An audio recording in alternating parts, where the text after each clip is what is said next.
Good morning, everyone. My name is Dave, and today I want to take a look at the Kinect hardware from Microsoft in regards to its applications in education. In this process, I want to take a look at the history of the system, as well as a look at the technology behind Kinect. I want to take a look at an experiment that was used to show the capabilities of the Kinect hardware, and I want to finish off by taking a look at some of the software out there right now that can be utilized for educational purposes. So I want to start out by taking a look at the history. The Kinect sensor is pictured right here. It actually debuted in 2010. Now, in the months before it was released, it was known as Project Natal, and there's one particular demo of it to take note of. Anne Crudson talks about it in her article, The Future is Kinetic, and it deals with this presentation where Microsoft showed a computer boy named Milo. Now, during the presentation, the presenter drew a picture of a fish and then made a gesture like he was handing it to Milo. Milo, in turn, looked at the picture that was given to it and gave feedback. This was at the very beginning of the Kinect's life, and actually showed us a very good indication of the capabilities. Now, that's just what it does. How does it work? It actually works on the process of utilizing the cameras as well as the microphone that it has. The cameras will recognize location in terms of left or right of the device, and also depth, which gives the true 3D viewing opportunity, which helps it to track you. Now, it doesn't just track your body as a whole, it tracks 20 parts of your body, and from everywhere from your ankles all the way up to your head. There's also the microphone aspect of it. The microphone will pick you up, and it has a lot of voice activation capabilities into it, and it will recognize you based on your voice. So each time you turn on the Xbox, the Kinect will pick up who you are and essentially allow you to pick up from where you left off. So why is all of this important? Well, in the article Sensory Motor Interaction in Virtual Environments to Promote Teaching Learning Process, there's a discussion where Tor and associates talk about an increased push of new technologies in the classroom setting. And in particular, they talk about an experiment that looked at one of the educational purposes for it. So, as part of this experiment, which I'm going to dub the Visual Motor Integration Skills Experiment, because they never really named anything in the article, 15 students were involved between the ages of 8 and 10 who attended the 5th class of an Italian primary school. They were chosen for research toward designing a virtual learning environment for development of visual motor integration skills. So, if you look at this in terms of our class reading, this shows our participatory culture, because the Kinect allows these students to work together in the virtual environment. And that doesn't mean it has to be in the same classroom. It can also be online via Xbox Live. So, in this test, the researchers utilized the Kinect software development kit to create a shapes game where students had to match up shapes to the correct spot on screen using their bodies as the controller. This whole game was meant to mimic the VMI tests that the country had utilized. These tests, as a little bit of background information, traditionally it's a paper and pencil test, scientifically validated, which requires the subject to copy a sequence of geometric forms. Now, this is Tor's words, not mine. The actual shapes game was a virtual learning environment where the students were basically told how to play it and then allowed to play. Now, after playing, they tracked their times playing the game as well as the time it took them to do the test and scored in both circumstances.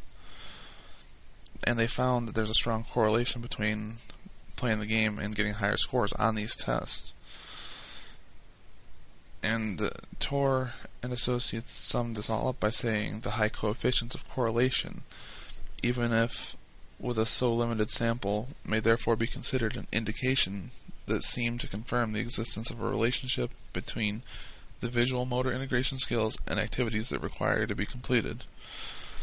So essentially, we're seeing students gaining real-life abilities through virtual activities.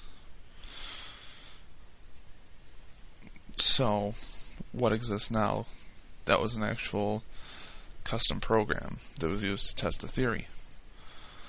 Well, if we look at what we have now, there's an actual article written by Candrauti and Bratistis, wherein they say the classroom has no longer walls and boundaries. The young learners live within the information era and are considered as digital natives.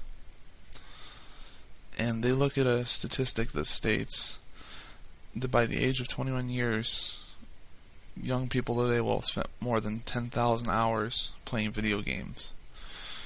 Now this relates to the video we watched a few weeks ago, and the talk about proper utilization of this gaming instead of just for entertainment purposes, to look at it in terms of collaboration and learning environments and participatory cultures in order to actually help society rather than just entertain students. The point is made in this article that the Kinect has potential to enhance classroom interactions, increase classroom participation, improve teachers' abilities to present and manipulate multimedia and multimodal materials, and create opportunities for interaction and discussion. The big asterisk to this is that teachers have to be willing to work outside of the bounds of the game and look at it in interesting ways. So, the big thing I picked up out of that when I was reading is the multimodality concept.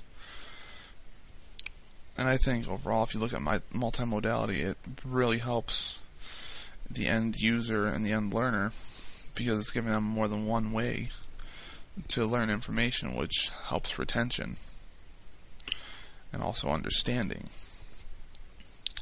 Now, in the Kinect environment, there's a number of games now that exist to help create this sort of multimodality. Well, for example, Kinect Adventures, we'll start with that. You basically keep up with on-screen cues and situations, and during this whole time, you're building muscle skills, and you're building many skills that show you cause and effect, and stuff like that. Now, if you look at the Kinect sports games, that helps to train muscle groups and allows children to engage small and large muscle groups, not just one specific part. If we look at games like some of those through the Kinect Fun Labs, we see that students get to practice social skills with games that allow them to explore modes of transportation, best options, or just play around. There's games like Kinectimals, which teach students responsibility and cause and effect yet again. And then we have games like Sesame Street Once Upon a Monster that allows children to sort of go through emotions and learn how to help and to share and just be nice to each other. Now, these are just the basic premises of the games. If educators want to go even further, there's a lot of different sites out there. There's a site that's called Kinect Education that's actually a community of teachers and educators that's come together to share their experiences in the classroom with Kinect and the ways that they're using these various games for educational purposes. There's a quote in this Candrati article that says, "Kinect is a highly versatile, mobile, and accessible learning tool with numerous applications. The design supports a kinesthetic approach to education, which may contribute to improved learning outcomes." So this is really big. I mean, with games like this, we can do so much, and if teachers aren't sure what to do, Microsoft even has their very own site devoted to the educational opportunities of the Kinect. And like I stated earlier, they release their own developers kit, so educators can find somebody or they can code it themselves and create learning experiences that are tailored to classroom content. So, we've been talking for a while, so the conclusion behind all of this, we look in this class at the rise of new media and new technologies from educational standpoints. In the Jenkins white paper, for example, we learned a lot about participatory cultures and their characteristics. We see how vital learning can be and how play is a big part of development.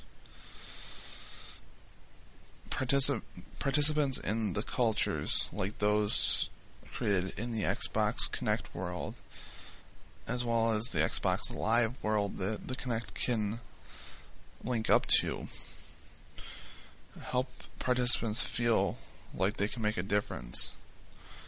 And it also makes people realize that if they need help, they can get it. With Kinect, students not only play a game, they're placed in the game world. This really does help them feel like they're part of their learning. They are no longer picking up a controller and just pressing buttons. They're moving, they're interacting, they're picking up stuff, they're throwing stuff. And like I said, with Xbox Live, they now have the opportunity to interact with gamers, whether they be students, educators, anybody like-minded from all over the world. Kinect is one of the tools that will help to enhance the future of education. There are many individuals who have just started to research the uses for it. Microsoft has released the SDK, which in my opinion has opened the door for those who want to create different educational opportunities from those currently existing. The technology is a little over 2 years old now, and each month, as I stand by, I personally am seeing a lot of different enhancements and more thorough utilization of the software. As new capabilities are found for the hardware, I feel that we can only see positive horizons for educators responsibly using Kinect. And with that, I just wanted to show you my sources. And I wanted to thank you all for listening to my presentation and tell you that I look forward to listening to each of yours. Have a great day.